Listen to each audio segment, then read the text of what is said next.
Yeah, people as they come into Washington D.C., we come here on trips and family trips and school trips.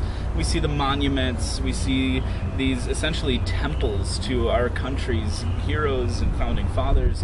You visit all the museums and see these memorials to wars that were fought and heroes that lived and died serving our country.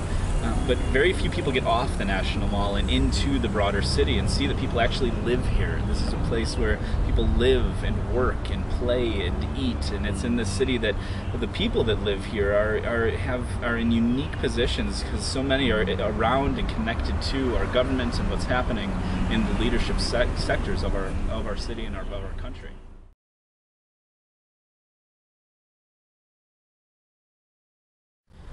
It's amazing that when you look at our cities in the United States, there are some old historic churches, but a lot of our churches in our cities are dying congregations. A lot of the churches that have grown over the last 30, 40 years, it's been out in the suburbs. There's been a push outward into the suburbs, and so that's where churches have been planted and started and grown. But our city, there's a movement now because people have looked and said, well, wait a second, especially as the culture shaping generation, the 25 to 40 age group has shifted and is really transitioning back into our urban centers. It's important that the church, the broader church, has seen that and said, well, wait a second, we should be making an impact here. There aren't churches meeting the needs of this niche in our cities, in our urban centers. And if we're going to have an impact on shaping culture, we need to be in the places where culture is being shaped.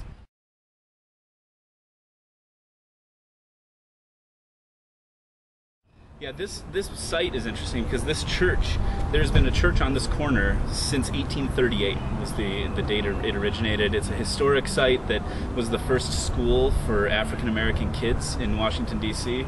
And the building has been here since 1870. For us, we rent it, but our church is people. It is, and it's very important to us to understand that the church isn't a building or a special meeting at a place or time, but it's people. It's God's people. Wherever they are, whenever they gather, when they come together, they are the church. And so for us, we began gathering just in our living room, and that's where things started. And we outgrew the living room, so we needed more space, and so now we're utilizing a facility here. But for us, as we think about the church has two aspects to it. We have the church gathered for worship, for prayer, to read scripture, to be able to sing praises together, to hear the gospel preached.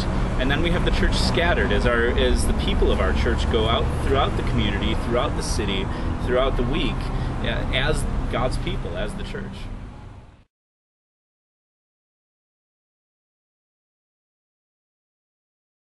Yeah, our main avenues of communication so far have been, we've had several pushes, but it's been ultimately, I guess I would separate into two categories that we've pursued.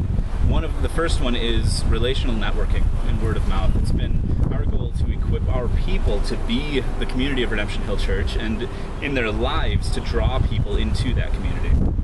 So most of our people got connected because they have friends that are part of Redemption Hill Church. The other primary source has been electronically. Our webpage has been a huge front door for people to plug in with us, and through that we've been able to use social networking, and so we utilize Facebook especially and Twitter, our two avenues that people have been connected to our website through those.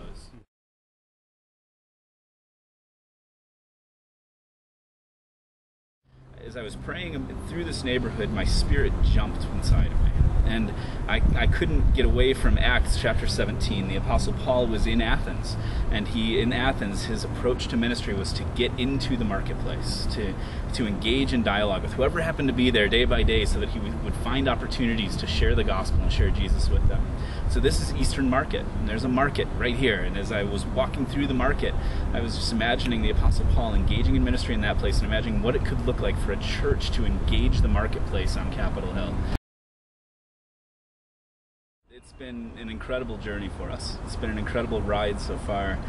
It's been very clear through the process of the establishment of this community of Redemption Hill Church in this place that God has set up this time and this place. It's in Acts 17 again, Paul says that God appoints the times and places, the boundaries where we live, so that as we reach out for him, groping around for him, as like a man in a dark room, that we will reach out and even find him because he's not far from each one of us.